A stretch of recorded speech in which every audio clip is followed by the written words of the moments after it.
I won't cheat on you, but if someone better shows up, why would I stay? She said. I said, makes sense. Then I started dating someone new. A week later, she saw us together and lost it. I said, someone better showed up, why would I stay? Hey viewers, before we move on to the video, please make sure to subscribe to the channel and hit the like button if you want to see more stories like this. Thanks. Throwaway account because mutual friends might recognize this. And honestly, I don't want the drama spilling over, but I need to get this off my chest. It's been a wild ride. And if it helps anyone else spot the red flags early, great. Let me start from the beginning. Emily and I met back in college about 8 years ago. I was studying engineering. She was in marketing, and we clicked over late-night study sessions in the library. She was ambitious, funny, and had this way of making you feel like you were the center of her world. At least at first, I fell hard. After graduation, we moved in together in a small apartment in the city, scraping by on entry-level jobs. I got a steady gig at a tech firm, nothing flashy but reliable with good benefits. Emily bounced around a bit, trying to climb the ladder in her field, and I was there for her every step. When she got laid off 2 years in, I covered the rent solo for months while she worked and rebuilt her resume. I even turned down a promotion that would have required relocating because she wasn't ready to move. We're a team, I'd say, and I meant it. I cooked dinners, planned weekend getaways to keep her spirits up, and listened to her vent about how the job market was full of sharks who only care about themselves. Looking back, there were signs, but I chalked them up to stress. She'd scroll through social media endlessly, liking posts about leveling up in life and relationships. Stuff like memes saying, if you're not growing together, you're growing apart, or quotes about not settling for average. At first, it seemed motivational, but then it got personal. She'd show me pictures of her friends' boyfriends, guys with flashy cars or exotic vacations, and say things like, see, that's what happens when you take risks. I'd laugh it off, but it stung. Was I not risking enough? I was the one holding us steady while she figured things out. Then came the subtle digs. One night after a long day, we were cuddling on the couch watching some show, and she paused it out of nowhere. Hey, can we talk about something? She said, her tone casual, like she was discussing dinner plans. I nodded, thinking it was about bills or whatever. But no. I've been thinking, she continued, about us long term. You're great, really stable, kind, but I see all these people online living these big lives, and I wonder if I'm missing out. I felt my stomach drop, but I kept it cool. What do you mean? I asked. She shrugged like it was no big deal. I mean, I love you, but if someone came along who could, I don't know, push me further, more exciting, more successful, why wouldn't I explore that? It's not cheating if I'm honest about it up front. I stared at her. So you're saying our relationship is conditional? Not conditional, she replied, rolling her eyes a bit. Realistic, life's short, people upgrade jobs, houses, why not partners? I won't cheat on you. But if someone better shows up, why would I stay? You'd do the same if a supermodel knocked on your door, right? I didn't say much then, just processed it, but inside it hit like a truck. I'd sacrificed opportunities for her, been her rock, and now I was just a placeholder until better arrived. That night I lay awake replaying every moment I'd given up for us. The job offer I'd declined, the friends' weddings I'd skipped to support her events, the way I'd hyped her up during her lows. It felt unfair, like I'd been playing by rules she never intended to follow. The confusion gnawed at me. Was I really that disposable? I didn't confront her dramatically. Instead, I started pulling back quietly, testing the waters of my own independence. Gym more, hang out with old friends, focus on work projects I'd sidelined. Over the next few weeks, things escalated without me pushing. Emily started posting more on social media, vague stories about embracing change and not settling.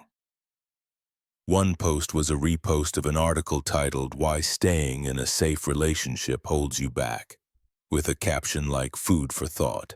Friends messaged me asking if we were okay, and I'd just say we're fine. But we weren't. She'd flirt with the idea of networking events that ran late, coming home smelling like wine and excitement, talking about this guy from her industry circle, Alex, who was killing it with his startup. "He's so driven," she'd say, eyes lighting up, "makes you rethink what's possible." I saw the writing on the wall. She was window shopping, using her own logic to justify it. It hurt the way she'd compare me indirectly, making me feel like a backup plan. I'd given her stability, loyalty, the kind of commitment that lets someone chase dreams without fear. And in return, emotional abandonment wrapped in realism. I spent those days in silence, not begging or arguing, just observing, letting the unfairness sink in. Why fight for someone who saw me as temporary? It was a quiet unraveling, and I let it breathe, giving myself time to grieve what I thought we had. Then came the breakup conversation. It was a Friday evening about a month after her initial realistic talk. I'd come home from work and she was already dressed up. Nice dress, makeup done like she had plans. "We need to talk," she said, sitting me down at the kitchen table. Her tone was smug, almost rehearsed, like she'd practiced in the mirror. I nodded. "Okay." She leaned forward, folding her hands. "Look, I've been thinking a lot about what I said before about not settling, and Alex asked me out properly. He's got this energy, this drive. It's what I need right now to level up my career. We're going to dinner tonight to see where it goes." I blinked, keeping my face neutral. "So you're breaking up with me?" "Not breaking up exactly," she said, waving a hand dismissively. "Just exploring options. Like I said, I won't cheat. This is me being honest. If it doesn't work with him, we can talk. But honestly, you deserve someone who's content with this." She gestured around our modest apartment like it was a prison. "Content with what? Stability? Loyalty?" I asked calmly, though inside it boiled. She sighed like I was being difficult. "Come on, don't make this dramatic. It's logical. People evolve. I thought you'd understand. You're smart. Why stay if better's out there? It's not personal. It's practical. You'll find someone who matches your pace." Her words were twisted, full of justifications that made her sound enlightened. But really, it was just entitlement, smug, like she was doing me a favor by being honest. No remorse, just this dismissive attitude, as if I'd been holding her back all along. "Anyway," she continued, checking her phone, "I packed a bag for the weekend, give you space to process. We can figure out the lease later." I didn't beg, didn't yell. I just looked at her and said, "Makes sense." She paused, eyebrow raised. "That's it? No fight?" "What would that change?" I replied evenly. "Your logic's sound. Why stay if better shows up?" She smiled, almost relieved. "See, I knew you'd get it. You're mature like that." Then she grabbed her keys and left, heels clicking down the hall. The door shut, and I sat there in the silence. The confusion hit hardest then. The unfairness of it all. I'd been all in, undeservedly cast aside like yesterday's news. I let myself feel it that night. The sting of betrayal, the emotional discard. I poured a drink, scrolled through old photos, wondered where I'd gone wrong. But by morning, something shifted. Her words echoed. Why would I stay? If that was her rule book, maybe it could be mine too. I didn't plot revenge. I just decided to apply her realism to my own life. Cleaned the apartment, hit the gym, called a buddy for drinks. No dramatic posts or calls to her family, just quiet detachment. Little did I know that was the start of everything flipping. That weekend was rough but transformative. Emily was off exploring with Alex, and I had the apartment to myself. No calls from her, no check-ins, just radio silence, like she'd already mentally checked out. I could have spiraled, replaying her words over and over. Why would I stay if better shows up? It echoed in my head, twisting the knife. I'd been loyal to a fault, the guy who shows up no matter what. Remember that time her car broke down on a road trip? I drove 3 hours in the rain to pick her up, no questions asked. Or when she had that panic attack before a big presentation, I stayed up all night rehearsing with her, even though I had an early meeting. Those flashbacks hit hard, underscoring the unfairness. She'd taken it all for granted, turning our commitment into some kind of probation period. But I didn't wallow. Instead, I let the silence breathe. Saturday morning, I woke up early, made coffee, and stared out the window at the city waking up. The confusion was still there. Why had I not seen this coming? Was I blind to her entitlement? I journaled a bit, something I hadn't done since college, jotting down the red flags I'd ignored.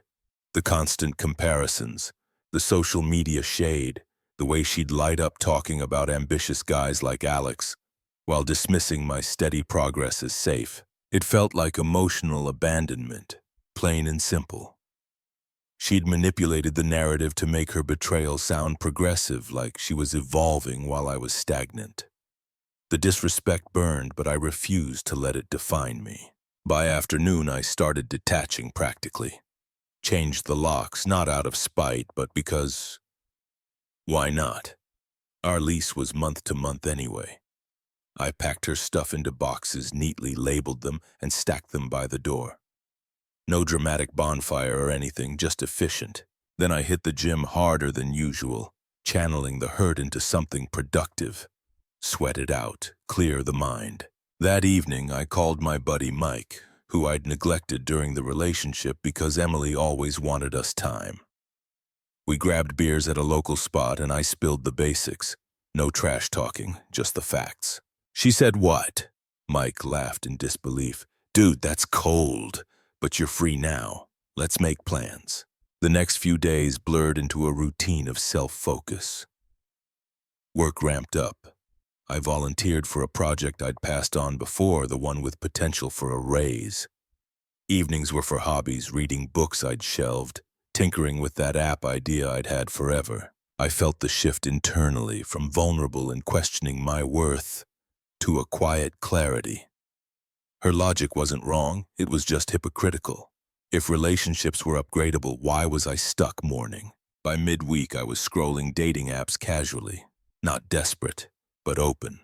And that's when I matched with Sarah. Sarah was a graphic designer, 29, with a profile that screamed genuine. Photos of her hiking, volunteering at animal shelters, no filtered glamour shots. We chatted about shared interests, podcasts, indie films, and it flowed naturally. No games, no comparisons.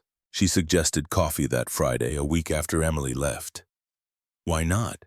I thought of Emily's rule. If better shows up. Sarah seemed like a breath of fresh air. Someone who valued stability without seeing it as boring. Our first date was low-key at a cafe downtown. We talked for hours about dreams, failures, what we wanted in life. She laughed at my stories, shared her own vulnerabilities without weaponizing them. No smug undertones, just real connection. Walking her home, I felt something I hadn't in years. Excitement without the undercurrent of doubt. We kissed goodnight and I drove back feeling lighter. Was it fast? Sure. But after Emily's emotional discard, why drag out the healing? I'd sat with the pain, processed the confusion, and now I was choosing to move forward. No rebound spite, just applying the same realism she'd preached. Emily texted that Sunday, probably assuming I'd be pining. "Hey, how's the space treating you? Miss our routines yet?" I didn't respond right away, let her sit with it like she'd let me. When I did reply, it was brief. "All good here." No details, no invitation.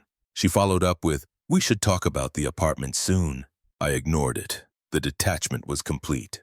I'd erased her from my daily thoughts, building something new. Sarah and I went on a second date midweek, a picnic in the park, and it solidified things. She appreciated the little things, like how I listen without interrupting. "You're thoughtful," she said, rare these days. It was validation without the ego stroke, just genuine. Meanwhile, I heard whispers from mutual friends. Emily and Alex were official, posting couple pics online.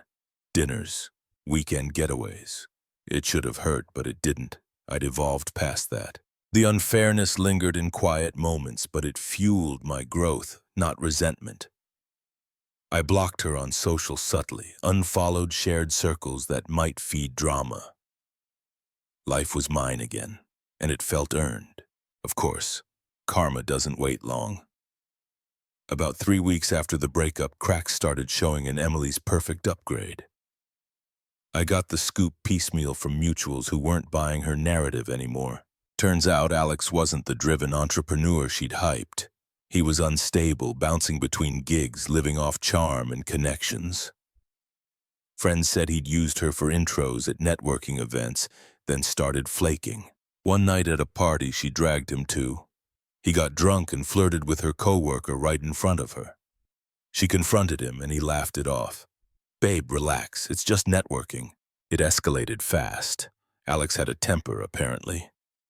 During an argument about his late nights, he yelled at her in public, calling her clingy, the same word she'd thrown at me once. She posted a cryptic story about toxic vibes but deleted it quick. Then the big reveal. A mutual friend dug a bit and found out Alex was still technically married, separated but not divorced, using dating apps on the side. He'd played Emily like a fiddle, charming her into covering dates and even lending him cash for his startup expenses. When she pushed for commitment, he ghosted, blocked her everywhere, left her hanging with unpaid shared tabs. Emily unraveled publicly.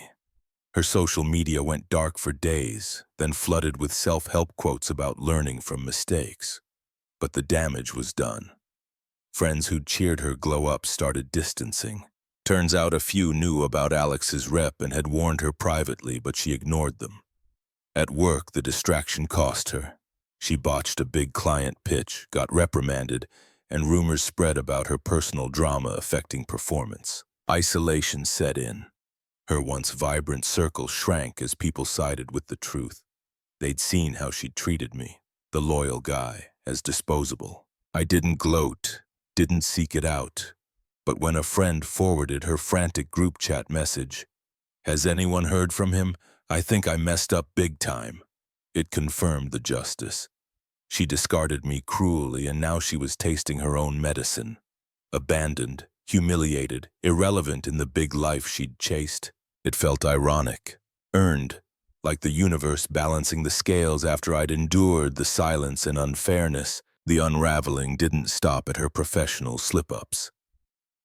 Emily's family got involved, which was predictable. They'd always been enablers, the kind who excused her flaws as ambition. Her sister Lisa called me first about a month post-breakup. I was at work wrapping up a meeting where I just nailed a presentation for that project I'd taken on. My phone buzzed and I saw her name. Haven't talked to Lisa in ages, but I answered out of curiosity. "Hey, it's Lisa," she said, her voice dripping with that fake concern. "Emily's been a mess. You know how she gets impulsive, but she misses you. The family's worried. Mom thinks you two were perfect together. Why not give her another shot? She's learned her lesson with that Alex jerk." I kept it neutral. "Appreciate the call, Lisa, but that's between Emily and me," she huffed, turning unpleasant quick. "Come on, don't be stubborn. You're acting like a child, moving on so fast. Emily said you blocked her. That's low. Family sticks together. You owe her a conversation at least." "Over. After she treated me like a stepping stone." I ended the call politely. "Not interested. Take care." Blocked Lisa, too. It revealed their toxicity, pressuring me while ignoring how Emily had manipulated and discarded me. No accountability, just entitlement. Emily's attempts started small, but escalated. First text came that evening. "Hey, can we talk? Alex was a mistake. I see that now. Miss our talks." I didn't respond. A day later, another. "Please, I was wrong about the whole upgrading thing. You're the stable one I need." Still ignored. By the weekend, calls started. 3 in a row one night. I let them go to voicemail. "Pick up," her message said, voice shaky. "I know you're seeing someone, friends told me, but that's rebound stuff. We had real history. Let's meet for coffee." Desperation ramped up. She showed up at the apartment unannounced on a Tuesday evening, banging on the door. I'd already moved her boxes to storage and notified the landlord I was out at month's end, prepping for a fresh start. I opened the door halfway, keeping distance. "Finally," she said, eyes red like she'd been crying. But there was an edge, not pure remorse. "Why are you ignoring me?" "I came to apologize. Alex used me, took my money, ghosted. Work's a disaster because of it. I need you back. We were good together." I stood there calm. "Emily, we're done. You made that clear." She stepped closer, voice rising. Done. Just like that? After everything, you're dating already? That's hypocritical. I was honest with you. Why can't you give me a chance to fix this? Her hypocrisy showed through. The same twisted logic now flipped when it didn't suit her. Honest? I echoed mildly. Like when you said relationships are upgradable? She faltered, then got angry, true colors emerging. Don't throw my words back. I was confused, okay? Stressed from work. But you jumping to someone new in a week? That's spiteful. Friends think you're being petty, and my family agrees. Lisa said you're cold for blocking everyone. I didn't budge. Your attempts aren't changing anything. Goodbye, Emily. I closed the door softly, no slam. She yelled through it. You'll regret this. No one else will put up with your boring life. It was desperate, lashing out to regain power. I heard her storm off, and that was it for the night. Internally, it confirmed my growth. I felt nothing but pity for her mess, not sympathy. She'd become irrelevant, her drama a distant echo. The calls kept coming, increasingly frantic. Voicemails turned vicious. How dare you move on like I meant nothing? I see your posts. Happy with her? Fake. Come talk to me or I'll show up at your work. I documented it all just in case, but stayed detached. Her friends piled on via texts. Toxic echoes like, give her a break, man, she's hurting. I blocked them one by one. The power reversal was clear. She'd been smug, dismissive. Now she was unraveling, begging while I built forward. It all culminated at our mutual friend Jake's birthday party 2 months after the breakup. I debated going. Knew she might be there, but Sarah encouraged it. Show them you're good, she said. We arrived together hand in hand. The venue was a rooftop bar downtown, string lights and music creating a vibe. I was in a sharp button-up, feeling confident from the promotion I'd just landed. Sarah looked stunning, laughing with my friends like she'd always been part of the circle. Emily spotted us from across the room. She approached, drink in hand, makeup flawless, but eyes desperate. A few mutuals watched, sensing the tension. We need to talk, she said, ignoring Sarah at first, privately. I shook my head calmly. Not necessary. She glanced at Sarah, then back to me, voice low but urgent. Who's she? Your rebound. Come on, this is ridiculous. I messed up with Alex. He was abusive, fake, drained my savings. I'm isolated now. Friends bailing because of the drama, even lost a client at work. But you're thriving. That's not fair. Let's restart. We can fix this. Her words revealed the shift. Power reversed. Her hypocrisy on display. She was pleading, exposing her desperation publicly. Sarah squeezed my hand, but I handled it. Emily, I said firmly, tone evolved. No anger, just finality. Remember what you said, I won't cheat. But if someone better shows up, why would I stay? She blinked, caught off guard. That was, I didn't mean. I mirrored it back, calm and definitive. Someone better showed up. Why would I stay? The irony hung there. She saw Sarah, genuine, supportive, the upgrade in every way. Saw my new life. Promotion, new apartment on the horizon, happiness without her drama. Emily's face crumpled, but she lashed out one last time. You're cruel. Enjoy your better while it lasts. She'll see the real you.